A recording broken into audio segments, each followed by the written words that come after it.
बिस्मिल्लाहिर्रहमानिर्रहीम। अस्सलाम वालेकुम। कैसे मिजाज हैं आप लोगों के? उम्मीद है आप सब लोग ठीक ठाक होंगे। मैं भी अल्लाह की दुआ से ठीक हूँ। कनाडा में, यहाँ जहाँ मैं रहती हूँ अल्बर्टा में, बहुत ज़्यादा सर्दी आजकल पड़ रही है। 3-4 दिन से -40 तक टेम्परेचर जा रहा है। बहुत ज़्यादा ठंड है और 3:30-4 बजे तक शाम हो जाती है तो टाइम बहुत कम होता है। तो आज बड़ी मुश्किल से मैंने थोड़ा सा वक्त निकाला है क्योंकि बहुत ज़्यादा सवाल आ रहे थे शादी के हवाले से। और सबसे पहले तो मैं मुबारकबाद पेश करूँगी मिसेस मोहसिन को कि जिनकी बेटी की शादी तय हो गई है लाहौर में। और उन्होंने मैसेज काफ़ी तवील उनसे गुफ्तगू भी हुई और आपका बहुत बहुत शुक्रिया, आपने मुझे भरोसे के काबिल समझा। जबकि उनको मालूम था मैं कोई कंसल्टेंट नहीं हूँ, लेकिन फिर भी उन्होंने कहा नहीं, हमें आप पे भरोसा है, आप थोड़ा सा गाइड करें। अब हमारी शायद बच्ची की शादी तय हो गई तो हमें क्या करना चाहिए। तो मैं उनको भी जवाब दे रही थी और उसके साथ साथ फिर मैंने ये सोचा कि क्यों ना उन तमाम सवालों के जवाब मैं एक वीडियो की शक्ल में रिकॉर्ड करवा दूँ, ताकि वो बच्चे और बच्चियाँ जिनकी शादी ऑलरेडी तय हो गई है या उनको अपना मैच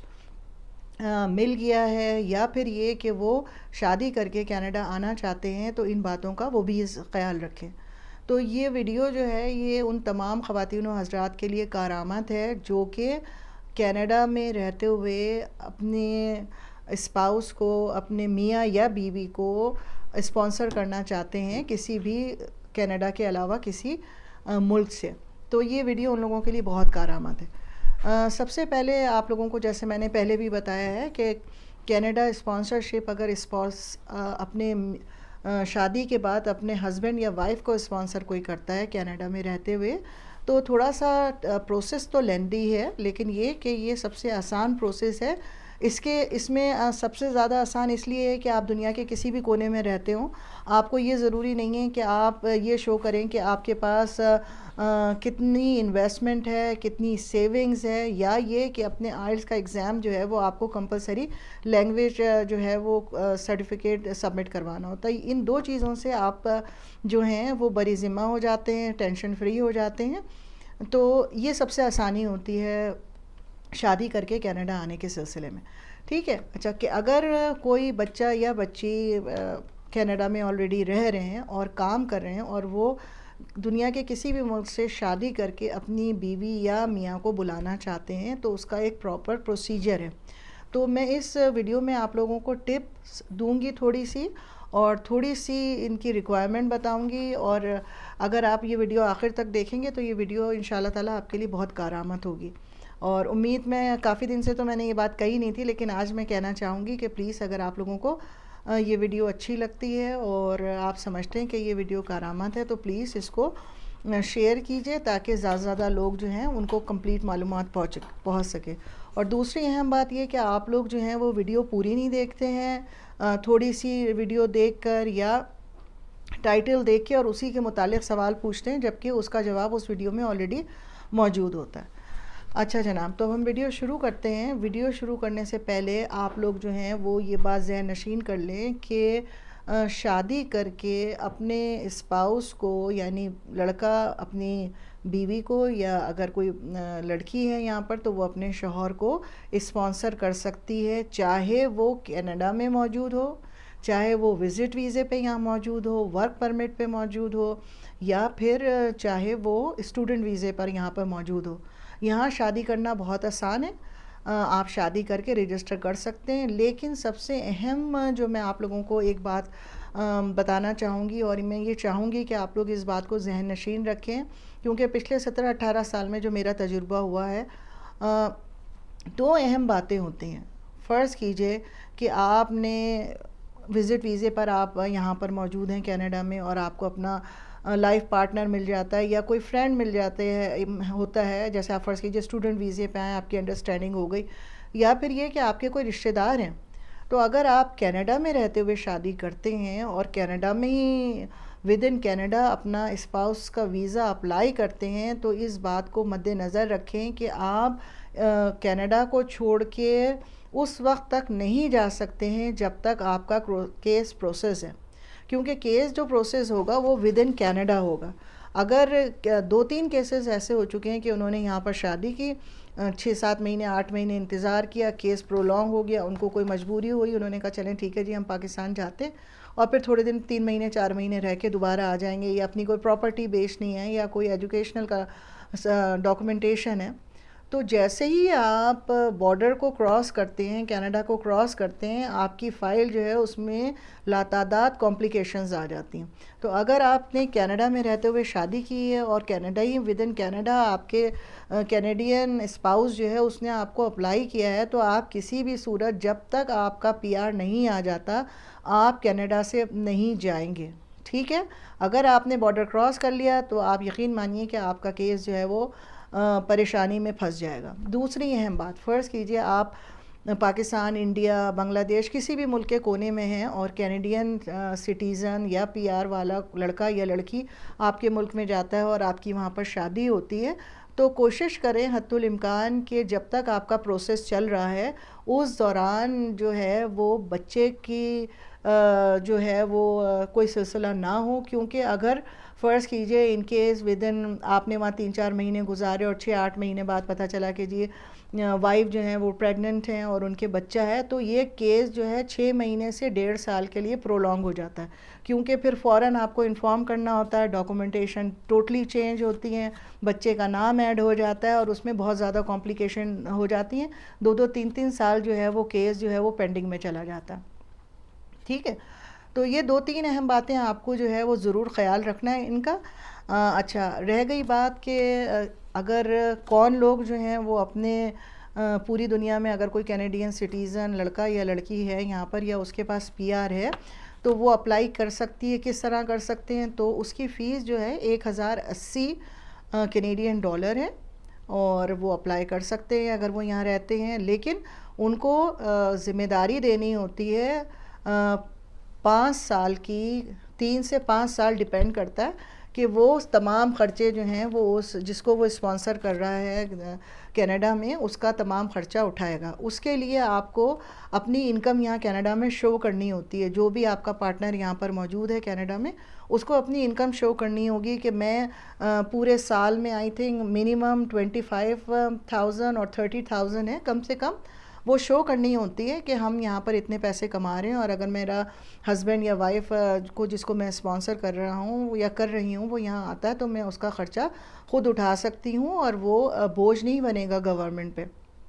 लेकिन इन केस फ़र्ज़ कीजिए आपका लड़का या लड़की स्टूडेंट हैं और आपने वहाँ, जैसे अभी मैंने आपको बताया कि मिसेस मोहसिन ने अपनी बेटी की शादी की है तो वो अभी बच्ची पढ़ रही है, लेकिन उनको पता है क्योंकि इस प्रोसेस में तकरीबन 1 साल से 2 साल का अरसा लग जाता है, तो उन्होंने कहा इसलिए हमने शादी कर दी है, पेपर वर्क में टाइम लगेगा जब तक हमारी बच्ची जो ग्रेजुएशन कंप्लीट कर लेगी। तो उस सूरत में क्या होता है कि अगर उनको पेपर जमा करवाते वक्त उनकी फाइनेंशियल जो है वो रिक्वायरमेंट पूरी नहीं होती तो कोई उसके साथ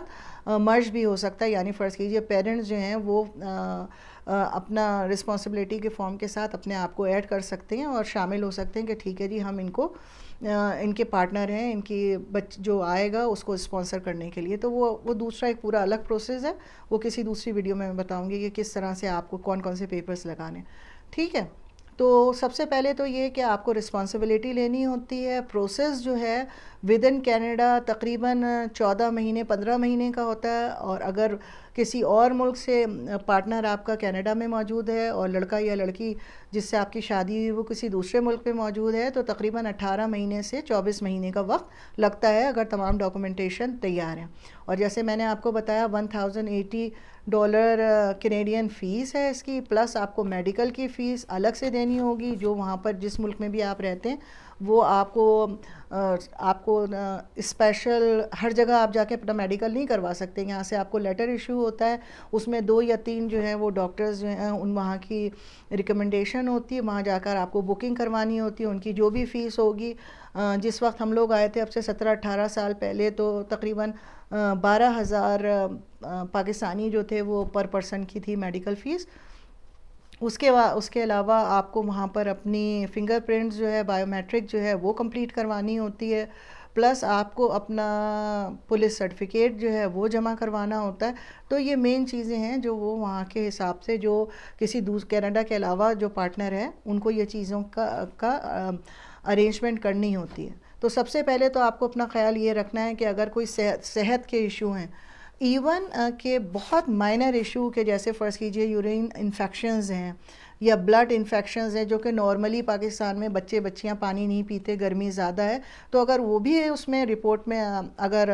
पॉजिटिव आ जाते हैं तो उसमें भी आपको मेडिकल इश्यूज़ हो जाते हैं। तो अगर आपने ऑलरेडी अप्लाई किसी ने आपके लिए किया हुआ है तो सबसे पहले तो क्या करना है कि आपको अपनी सेहत का ख्याल रखना है और अपने जो प्रोफाइल है हेल्थ प्रोफाइल उसको कोशिश ये करनी है कि उसमें जो छोटी से छोटी भी कोई अगर बात है तो उसको करेक्ट कर लें इससे पहले कि आपका मेडिकल एग्ज़ाम हो। दूसरी अहम बात, क्योंकि पुलिस सर्टिफिकेट चाहिए होता है तो कोशिश ये करें किसी लड़ाई झगड़े में, किसी क्रिमिनल, किसी भी किस्म की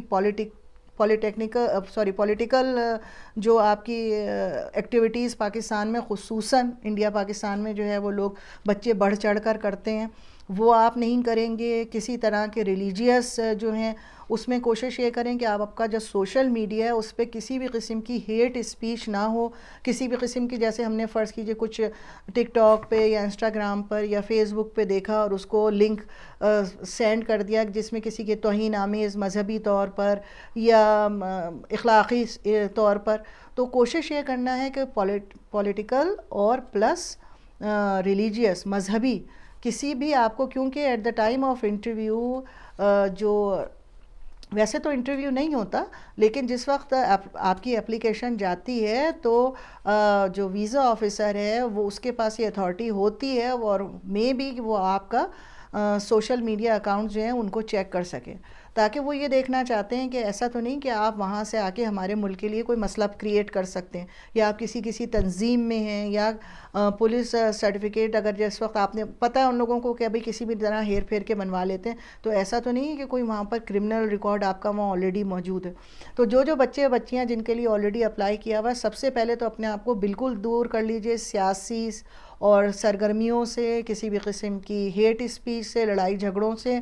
बहस मुबाहसों से, ठीक है, ताकि आपका प्रोफाइल तकरीबन 1 साल 1.5 साल के लिए बिल्कुल क्लियर हो जाए।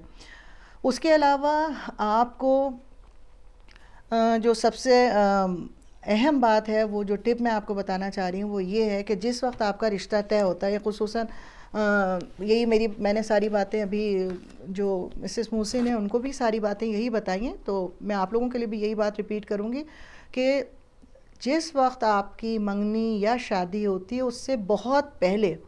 जिस दिन पहले दिन आपका रिश्ता तय हुआ या आपका कांटेक्ट हुआ, चाहे वो सोशल मीडिया से हुआ या किसी रिश्तेदार के ज़रिए हुआ रिश्ता तय, या फिर ये कि कोई आपने मैरिज ब्यूरो के ज़रिए जो है वो अपने स्पाउस से या अपने पार्टनर से आपसे मिले, उस दिन की से लेकर आपको आने तक तमाम इंफॉर्मेशन, तमाम कॉन्टैक्ट्स जो हैं वो एक डायरी बना लीजिए, उस पर लिखना शुरू कर दीजिए। फ़र्ज़ कीजिए किसी रिश्ता लगाने वाली ने आपका रिश्ता लगाया है कनाडा में, तो आपका काम क्या है कि सबसे पहले पहली तारीख को आपने किस तारीख को उनसे कांटेक्ट किया। अगर वो कन्वर्सेशन आपकी ईमेल के ज़रिए है तो वो ईमेल आपका सेफ़ होना चाहिए। किस तारीख को आपने किया वो आपका सेफ़, अगर आपने कॉल किए तो आपका कॉल रिकॉर्ड सेफ़ होना चाहिए। इसके अलावा अगर आपने मैसेंजर पे बात की है, व्हाट्सएप पे बात की है, तो वो जो आपकी कन्वर्सेशन है वो चैट जो है वो आपको सेफ़ रखनी है अपने पास, उसकी फ़ोटो कॉपी करें और सेव करना शुरू कर दें, क्योंकि immigration officer as a proof आपसे कुछ भी मांग सकता है। इसी तरीके से फ़र्ज़ कीजिए अगर किसी रिश्तेदार के ज़रिए आपकी शादी तय हुई है, तो किस रिश्तेदार ने आपको प्रपोज़ल भेजा, आप किस तरह उससे मिले, फिर आपके और आपके जो जिससे आपकी शादी होने जा रही है उसके दरमियान जो आप चिट चैट कर रहे हैं, अगर आप एक दूसरे को कोई तहाइफ़ भेज रहे हैं या फिर ये कि आपने विज़िट किया है, या बाज़ दफ़ा ऐसा भी होता है कि वहाँ से आपने कहा चलें जी मैं जो है वो तुर्की चला जाता हूँ या मैं यूरोप आ रहा हूँ, आप जो हैं वहाँ से यूरोप आ जाएं, थोड़ा सा टाइम अपने साथ गुजारा आपने, या फैमिली गेट टुगेदर होती है, तो उस सूरत में भी आपको तमाम चीज़ें जो हैं उसका प्रूफ साथ साथ रखना है। तमाम ईमेल्स को सेव करना है, तमाम रिकॉर्ड, अगर तोहफ़े तहाइफ़ अगर आपने दिए हैं, गिफ्ट्स एक दूसरे को दिए हैं, जो कन्वर्सेशन हुई हैं, अगर आपकी पिक्चर्स टुगेदर हैं। फ़र्ज़ कीजिए अगर आपने शादी पाकिस्तान में जाकर की है तो वहाँ के तमाम आपके जितने फंक्शंस हुए हैं उनकी तमाम तस्वीरें, उनकी डेट्स, गेस्ट लिस्ट कंपलसरी है कि कितने लोग आए, उन तमाम गेस्ट के नाम, अगर आपने कार्ड अपना प्रिंट करवाया है इनविटेशन कार्ड तो उसकी कॉपी आपके पास ओरिजिनल होनी चाहिए। होटल बुकिंग होनी चाहिए, कितने लोगों की आपने कब बुकिंग करवाई, रिसेप्शन आपने किया नहीं किया। उसके अलावा शादी और जो वलीमा 2 या 3 रस्में हुई हैं उनकी अलग अलग फ़ोटोग्राफ्स, प्लस अगर उसके अलावा भी छोटे से छोटे डिनर पार्टीज़ गेट टुगेदर्स आप लोगों ने की, पिकनिक की, वो सब तमाम चीज़ें रिकॉर्ड के साथ आपके पास मौजूद होनी चाहिए। जितना ज़्यादा अप टू डेट रिकॉर्ड होगा उतना ही आप ये प्रूफ करने में आपके लिए आसानी होगी कि ये जेन्युइन मैरिज है, ये झूठ मूठ की मैरिज नहीं है। क्योंकि यहाँ पर मैरिज का फ्रॉड बहुत ज़्यादा होता है। इंशाल्लाह इसके बाद वाली वीडियो जो है मैं उसमें आपको 2-3 वाक़यात, सच्चे वाक़यात जो मेरे अपने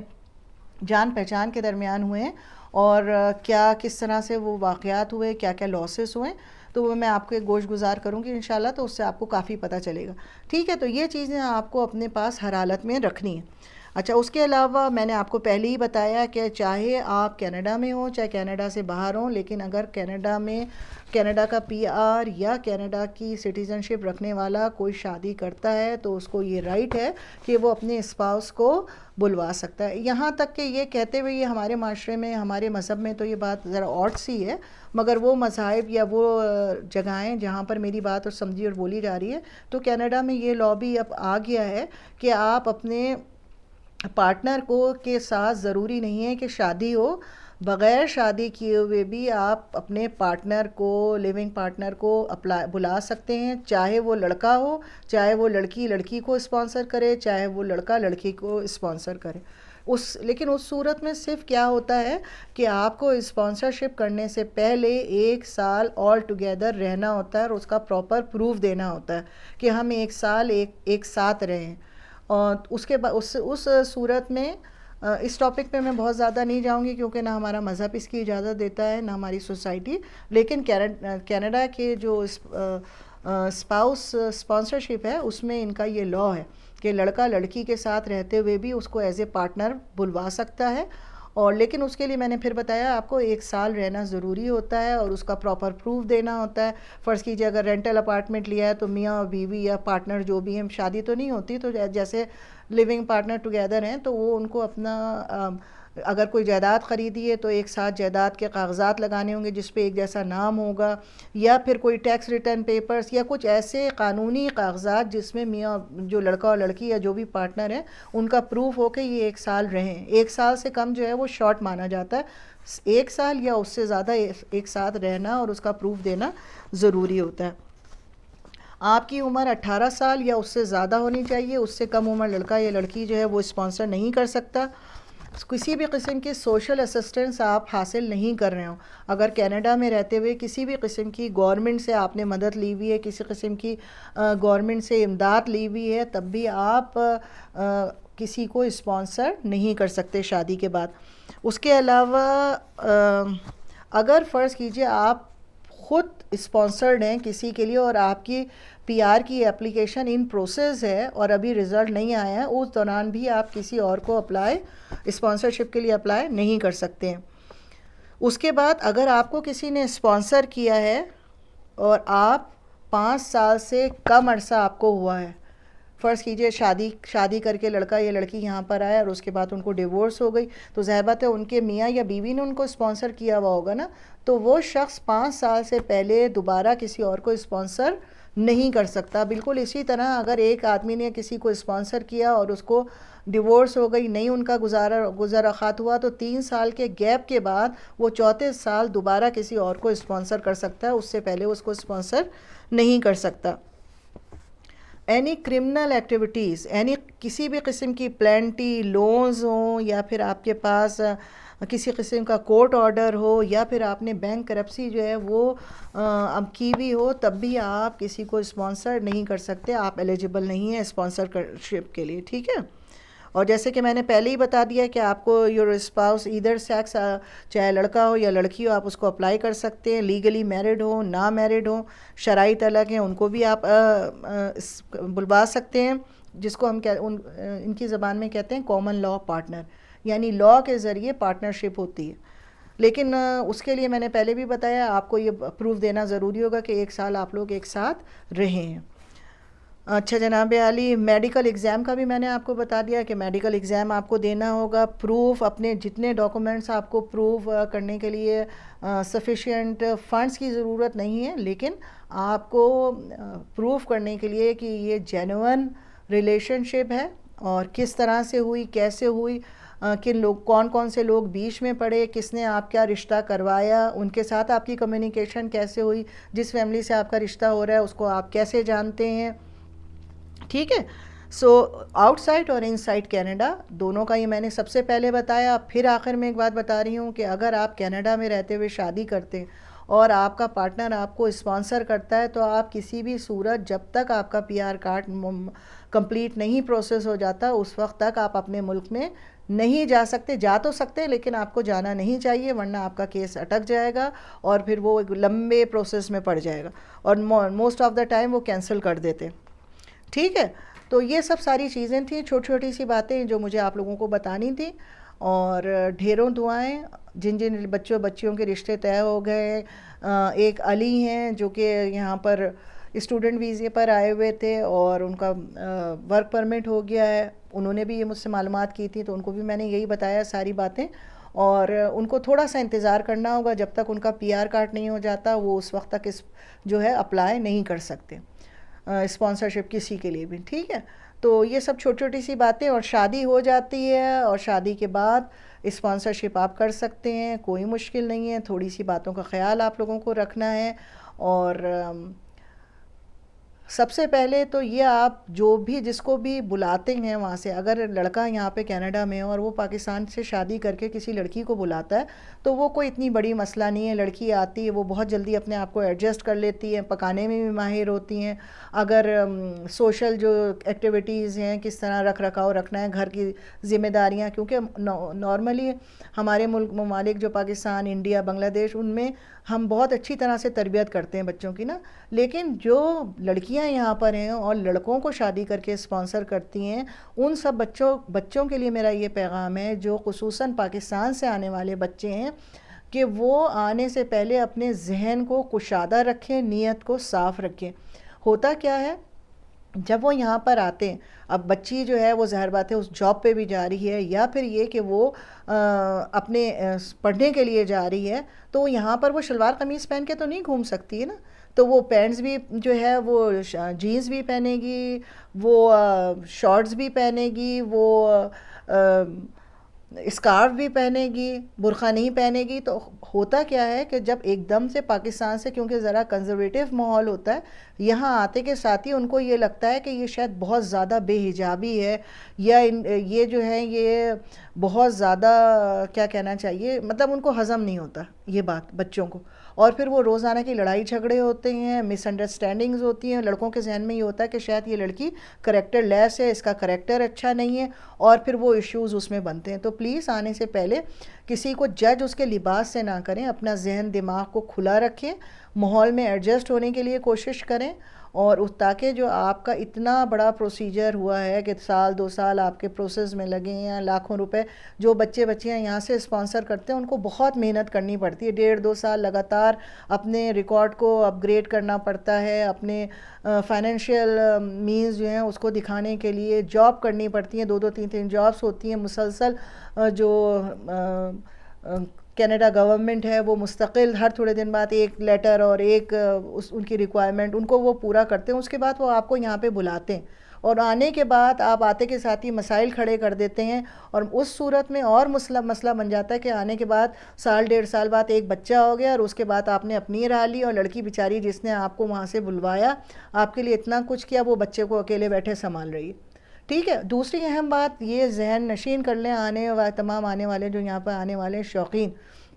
अगर आप यहाँ शादी कर लेते हैं और आपको डिवोर्स हो जाती है, तो यहाँ पर हर वो चीज़ जो आपकी है वो आधी आपकी बीवी को मिलती है, चाहे आप चाहें चाहे आप ना चाहें।